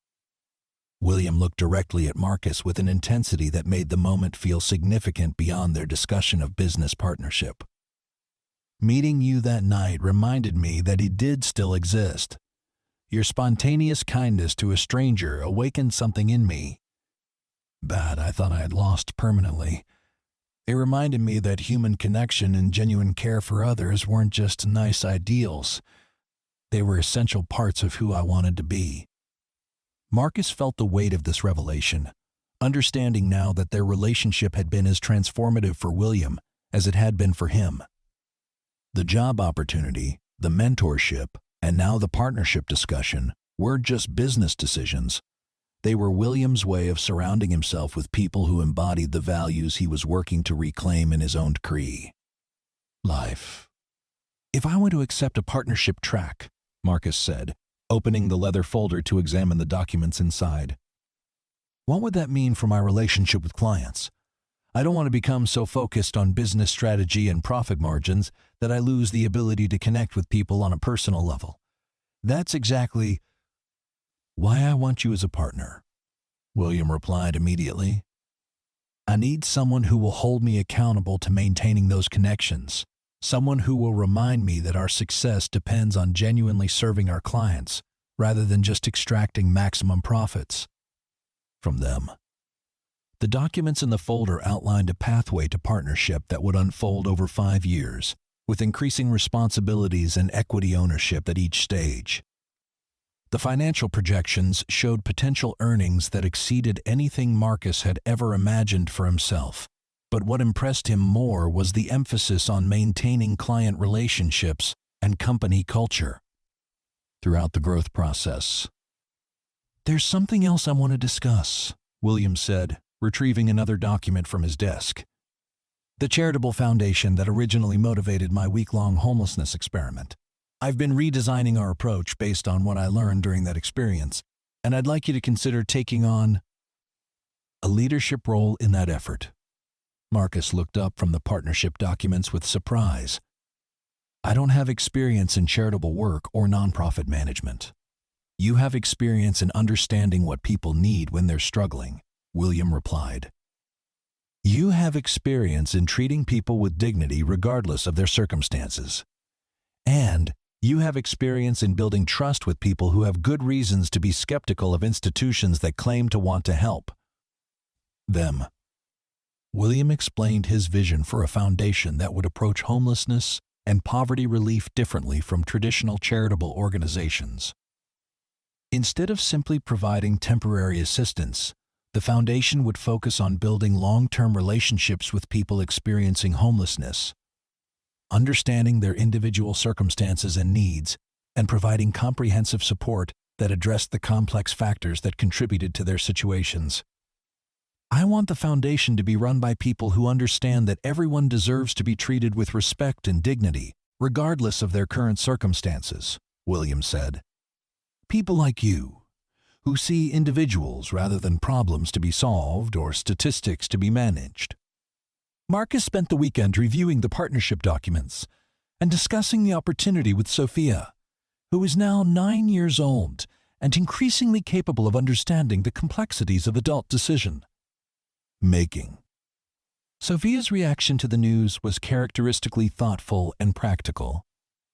"If you become a partner," she asked over Saturday morning breakfast, "does that mean you'll be too busy to help me with homework and come to my piano recitals?" "It means I'll have more responsibilities," Marcus replied carefully. "But it also means I'll have more control over how I spend my time. I'll never be too busy for the things that matter most, like helping you with homework and coming to your recitals." "Good," Sophia said with the kind of decisiveness that reminded Marcus of his grandmother. "Because having more money is nice, but having a dad who's too busy to spend time with me wouldn't be nice at all." Marcus smiled at his daughter's wisdom, recognizing that she had identified the most important consideration in his decision-making process. All the financial opportunities and professional advancement in the world would be meaningless if they came at the cost of his relationship with Sophia. That Sunday, Marcus and Sophia met William for their regular dinner, but this time at William's house rather than at their usual restaurant. William had been cooking for them, he explained, as a way of showing them a different side of his life outside the office environment. The house was impressive but not ostentatious, filled with photographs and mementos that spoke to a full life lived before tragedy had redirected his priorities. "I want you both to see where I live and how I live," William said, as he showed them around the house that still contained evidence of the family he had lost. "If we're going to be partners in business and friends in life, you should understand more about who I am outside the office." Sophia was fascinated by the photographs that chronicled William's family life before the accident, asking thoughtful questions about his daughters and their interests. Marcus was struck by William's willingness to share these memories, understanding that it represented a level of trust and emotional openness that William probably hadn't experienced with anyone since his family's death. After dinner, while Sophia was exploring William's extensive library and choosing books to borrow, William and Marcus sat in the living room discussing the partnership opportunity and its implications for both their professional and personal relationships. "I need you to understand something important," William said, his tone indicating that they were approaching the heart of their conversation. "This partnership offer isn't just about business expansion or profit sharing. It's about building something that will outlast both of us, something that represents the values we both believe in." Marcus nodded, understanding that William was talking about legacy in both professional and personal terms. "When my family died," William continued, "I thought my opportunity to leave a positive mark on the world had died with them. I threw myself into business success as a substitute for the more meaningful legacy I had hoped to build through raising my daughters to be good people who contributed positively to the world." William gestured toward the photographs that surrounded them, images of birthday parties and family vacations, and the ordinary moments that had comprised his life before everything changed. "Meeting you reminded me that legacy isn't just about biological family. It's about the values you pass on, and the people you influence, and the institutions you help to build that continue to embody those values. After you're gone." Marcus felt the weight of this conversation, understanding that William was offering him not just financial partnership but the opportunity to help build something that would serve people for decades to come. "If I accept this partnership," Marcus said, "I want to make sure we're building something that Sophia can be proud of, something that represents the values I'm trying to teach her about treating people with respect and using whatever success you achieve to help others." "That's exactly what I want to build," William replied with conviction. "A company that proves financial success and ethical behavior aren't mutually exclusive, and a foundation that demonstrates how businesses can contribute to solving social problems rather than just profiting from them." 2 weeks later, Marcus signed the partnership documents in William's office, with Sophia present as a witness to the moment that would formally begin his transition from security guard to business owner. The signing was followed by a company-wide meeting where William announced Marcus's promotion to partner track and his new responsibilities for both client services leadership and foundation development. The response from his colleagues was overwhelmingly positive, with several people commenting that Marcus's approach to client relationships had influenced their own work and that they were excited to see those values reflected in the company's leadership structure. Sarah Chen, who had been Marcus's mentor during his first months with the company, expressed particular satisfaction with his advancement. "You've proven that success in this industry doesn't require sacrificing your integrity or your humanity," she told Marcus after the announcement meeting. "You've shown that treating people with genuine respect and care isn't just morally right, it's also good business." That evening, Marcus and Sophia celebrated the milestone with dinner at their favorite restaurant, the same small Italian place where they had eaten to celebrate Sophia's good grades and Marcus's first promotion within DAS. The client services team. The continuity of celebrating important moments in the same familiar place felt meaningful to both of them, a reminder that success didn't require abandoning the people and places and traditions that had been important during more difficult times. "Daddy," Sophia said as they shared a dessert that had become their traditional celebration treat. "Do you ever think about what would have happened if you hadn't given your jacket to Mr. William that night?" Marcus considered the question, thinking about all the ways that one decision had changed the trajectory of both their lives. "I think about it sometimes," he said. "But I also think that if I hadn't helped Mr. William, I would have helped someone else at some other time, because that's the kind of person I want to be. So you think good things would have happened anyway?" Sophia asked, working through the philosophical implications of her question. "I think good things happen to people who consistently try to do good things," Marcus replied carefully. "Not always immediately, and not always in ways we can predict, but eventually. The most important part isn't what happened afterward. It's that I acted according to my values even when it cost me something I needed." Sophia nodded with the kind of understanding that suggested she was absorbing lessons about character and decision-making that would influence her own choices throughout her life. 1 year later, Marcus was settling into his role as a full partner in Morrison Financial Group, with equity ownership that had already provided more financial security than he had ever imagined possible. But more importantly, he was leading the development of the Morrison Foundation's innovative approach to homelessness services, work that felt like the most meaningful professional accomplishment of his life. The Foundation's new model focused on building long-term relationships with individuals experiencing homelessness, providing not just immediate assistance but comprehensive support that addressed the complex factors that contributed to housing instability.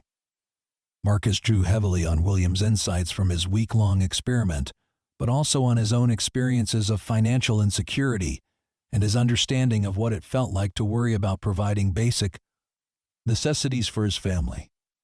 The key insight, Marcus explained to a conference of nonprofit leaders where he had been invited to speak about the Foundation's approach, is that everyone deserves to be treated with dignity and respect, regardless of their current circumstances. When you start from that premise, everything else follows naturally. The Foundation's success had attracted national attention, with other cities requesting assistance in implementing similar programs. Marcus found himself traveling occasionally to consult with other organizations, but always with the understanding that his primary responsibilities remained with Morrison Financial Group's clients and with being present for Sophia's daily life. Sophia, now 10 years old, had become something of a celebrity among Marcus's colleagues for her thoughtful questions about business ethics and her observations about the relationship between financial success, personal values. She regularly attended company events and foundation fundraisers, charming donors and clients with her genuine interest in the work her father was doing. "The best part about Daddy's job," Sophia told a reporter who was writing a story about the foundation's success, is that he gets to help people solve their problems and plan for their futures. It's like being a guidance counselor, except for grown-ups and their money. The reporter had also interviewed William about his relationship with Marcus and the origins of their partnership. William's response had surprised Marcus with its emotional directness and its clear articulation of how that night in the rain had changed both their lives. Marcus didn't just give me his jacket that night, William had told the reporter. He reminded me that kindness and compassion weren't just abstract ideals. They were practical ways of living that could transform both the giver and the receiver. Everything good that has happened in my life since then has grown from that moment of recognition. The article, when it was published in the city's business journal, had generated additional interest in both the foundation's work and Morrison Financial Group's approach to client services. But for Marcus, the most meaningful part of the article had been William's description of their friendship and professional partnership. A reminder that the most important business relationships are built on shared values rather than shared interests. 5 years after that rainy night when Marcus had given his jacket to a stranger, he stood in the same spot on Maple Street where he had encountered William. He was there not by accident but by design, participating in the Foundation's monthly outreach program where volunteers provided food, clothing, and information about services to people experiencing homelessness. The storefront where William had been sheltering was now a satellite office for the Foundation, providing a safe space where people could access services without having to navigate the bureaucratic complexities that often made traditional social services difficult to utilize. Marcus had insisted on locating the office in this specific building as a way of honoring the significance of the location where his life had changed so dramatically. As Marcus distributed sandwiches and warm clothes to people who reminded him of William on that October night 5 years earlier, he reflected on the journey that had brought him from security guard to business, partner to community leader. But he also reflected on the continuity between the person he had been that night and the person he had become, recognizing that the values that had motivated him to help a stranger in the rain were the same values that now guided his work with clients and with the Foundation. "Mr. Marcus," called a voice from behind him, and he turned to see Jennifer Walsh approaching with her own box of supplies for distribution. Jennifer had become the Foundation's volunteer coordinator, managing the community outreach programs that brought together Morrison Financial Group employees and community members in service to people experiencing homelessness. "Busy night tonight," Jennifer observed, looking at the line of people waiting for food and supplies.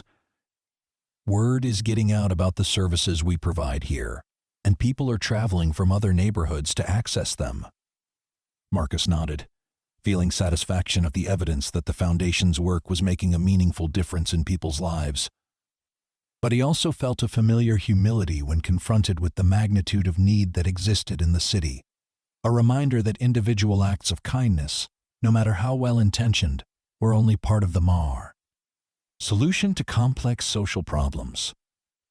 As the evening progressed, Marcus found himself in conversation with a young man who looked to be around his own age, someone whose intelligent eyes and articulate speech suggested experiences and education that didn't match his current circumstances. The conversation reminded Marcus powerfully of his first encounter with William, the same sense of incongruity between appearance and capability, the same recognition of individual humanity beneath difficult circumstances. "How long have you been accessing services here?" Marcus asked, offering the man a warm coat from the selection of donated clothes they had brought for distribution. "About 3 months," the man replied, accepting the coat with gratitude but also with the kind of dignity that suggested he understood the temporary nature of his current situation. "I lost my job in the spring, then lost my apartment, and I've been working my way back ever since. Places like this, where people treat you like a human being rather than like a problem to be solved, make all the difference in the world." Marcus felt a familiar warmth in his chest as he listened to the man's story, recognizing the same appreciation for basic human dignity that William had expressed that night in the rain. It reminded him that the Foundation's most important contribution wasn't the practical services it provided, though those were essential, but the underlying message that everyone deserved to be treated with respect, compassion. After the outreach event ended and the volunteers had finished distributing supplies and cleaning up the area, Marcus walked the same route home that he had walked 5 years earlier. Past the same buildings and through the same neighborhoods where he had once counted every dollar in his wallet and worried about making ends meet until his next paycheck. But tonight, instead of walking alone through rain-soaked streets, Marcus was accompanied by Sophia and William, who had both participated in the evening's volunteer activities. Sophia chatted excitedly about the people she had met and the stories she had heard, while William listened with the kind of attention that suggested he was still learning from these experiences, despite having participated in dozens of similar events over the past few years. "Die," Sophia said as they approached their current home, a house in a neighborhood that represented the kind of stability and security that Marcus had once thought was beyond his reach. "Do you think that man you talked to tonight will be okay? The one who reminded you of Mr. William?" "I think he has a good chance of being okay," Marcus replied, thinking about the resources and support systems that the Foundation had helped to create. "He has access to services that can help him find stable housing and employment, and he has the kind of determination that usually leads to success, eventually." "But even if he doesn't get back on his feet right away," Sophia continued, working through the complexity of the issues she had observed during the evening, "at least he knows that there are people who care about what happens to him." Marcus smiled at his daughter's insight, recognizing that she had identified the most important aspect of the Foundation's work. "That's exactly right," he said. "Sometimes the most important thing we can offer people is the knowledge that they matter, that their lives have value regardless of their current circumstances." William, who had been listening to this conversation while walking beside them, stopped suddenly and turned to face both Marcus and Sophia.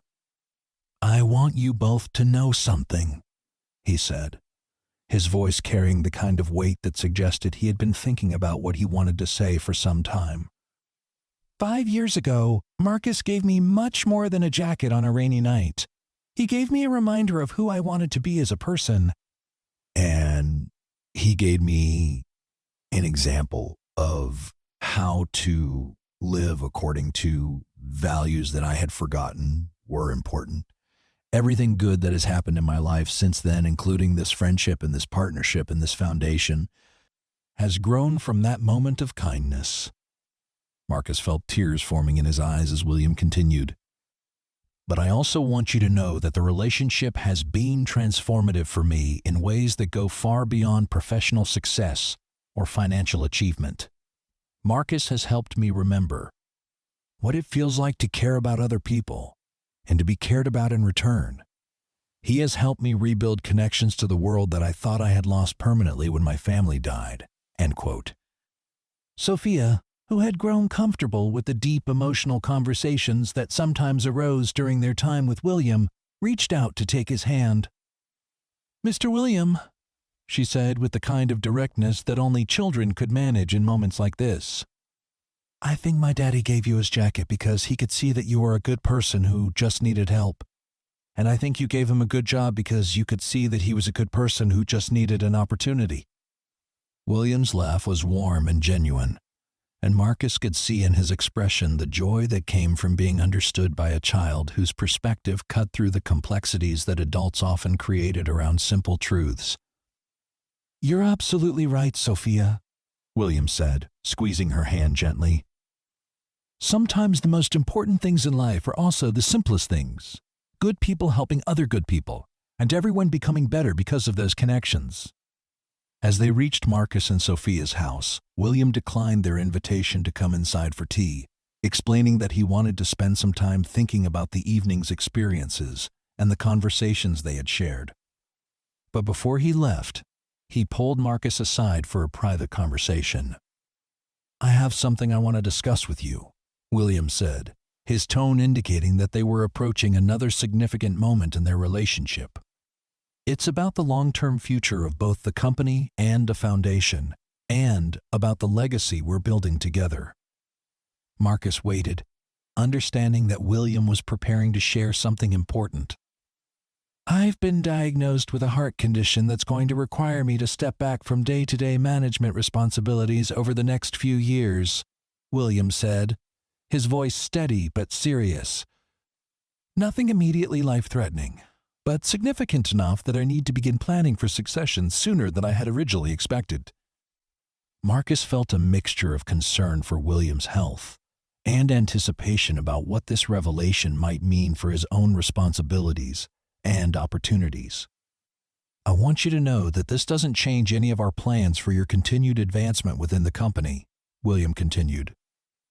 If anything, it accelerates them. I want to spend the next 2 years transitioning primary leadership responsibilities to you, so that when I do step back, the company and the foundation will continue to operate according to the values and principles we've built together. End quote. The magnitude of what William was proposing took Marcus's breath away. Full leadership of Morrison Financial Group would mean responsibility for hundreds of employees and thousands of clients, but it would also mean the opportunity to shape the direction of both the company and the foundation for decades to come. Are you sure I'm ready for that level of responsibility? Marcus asked, feeling the weight of uncertainty that came with contemplating such significant leadership challenges. I'm completely sure, William replied without hesitation. You've proven over the past 5 years that you understand what this company stands for and that you're committed to maintaining the culture and values that make it different from our competitors. More importantly, you've proven that you can grow and adapt and take on increasing responsibilities without losing sight of what matters most. William smiled with the kind of confidence that came from having observed Marcus's development over 5 years of close professional and personal relationship. 5 years ago, you were a security guard with a high school education and a strong moral compass. Today, you're a business partner with expertise in financial planning and nonprofit management. But you still have that same moral compass guiding every decision you make. That's exactly the kind of leadership this company needs. As Marcus walked into his house that evening, he found Sophia waiting for him in the living room with a book she had chosen from William's library and a question that revealed how much she had absorbed from the evening's conversations. "Daddy," she said, looking up from her book as he settled into the chair beside her. "Do you think you would have become business partners with Mr. William, even if you hadn't given him your jacket that night?" Marcus considered the question carefully, thinking about the role that chance and choice had played in the development of their relationship. "I don't know," he said honestly. "Our paths might never have crossed in a meaningful way if that night hadn't happened. But I also think that if we had met under different circumstances, we might have recognized in each other the same values and the same commitment to treating people with respect." "So the jacket was important," Sophia said, "but it was more important that you were the kind of person who would give your jacket to someone who needed it?" "That's exactly right," Marcus replied, feeling pride in his daughter's ability to understand the deeper principles that guided both his decisions and their consequences. The jacket was just a jacket. What mattered was the choice to help someone, and that choice reflected who I wanted to be as a person. Sophia nodded with satisfaction, then returned to her book with the kind of contentment that came from having understood something important about the world and her place in it. As Marcus prepared for bed that night, he reflected on the journey that had brought him from that rainy October evening 5 years earlier to this moment of contemplating leadership responsibilities that would affect hundreds of people's livelihoods and thousands of people's financial futures. The transformation still seemed almost impossible to believe, but it also felt like the natural result of consistently choosing to act according to his values, even when those choices required sacrifice. Uncertainty. The story that had begun with a simple act of kindness between strangers had evolved into a partnership that was reshaping how a financial services company operated and how a charitable foundation approached complex social problems. But at its heart, Marcus realized. It remained a story about the same basic principle that his grandmother had taught him and that he was now teaching Sophia. Treating other people with dignity and respect, especially when they needed help, was not just morally right but practically wise. As Marcus drifted off to sleep, he thought about the young man he had met during the evening's outreach event. Someone whose intelligence and determination reminded him of William, but whose current circumstances reminded him of his own struggles during the years when every dollar mattered and every decision carried the weight of curd. Sophia's future. Tomorrow, he would make sure that man had access to all the resources and support that the foundation could provide, not because he expected anything in return, but because it was the right thing to do. And perhaps, Marcus thought as sleep began to take hold, that young man would someday find himself in a position to help someone else who needed assistance, continuing the cycle of kindness and connection that had transformed so many lives already. The jacket Marcus had given to William 5 years earlier was long gone, probably discarded or donated when William returned to his normal life. But the warmth it had provided on that cold night had somehow multiplied and spread, creating a foundation for relationships and opportunities that continued to generate positive change in the world. In the end, Marcus realized, that was what made the story worth telling. Not the dramatic reversal of fortune or the financial success that had followed, but the demonstration that small acts of kindness, offered without expectation or calculation, had the power to create connections between people that could transform entire communities. The man who had given his jacket to a stranger in the rain had become a business leader and community advocate. But he had also remained the kind of person who would give his jacket to a stranger in the rain. And that continuity of character was what made all the difference.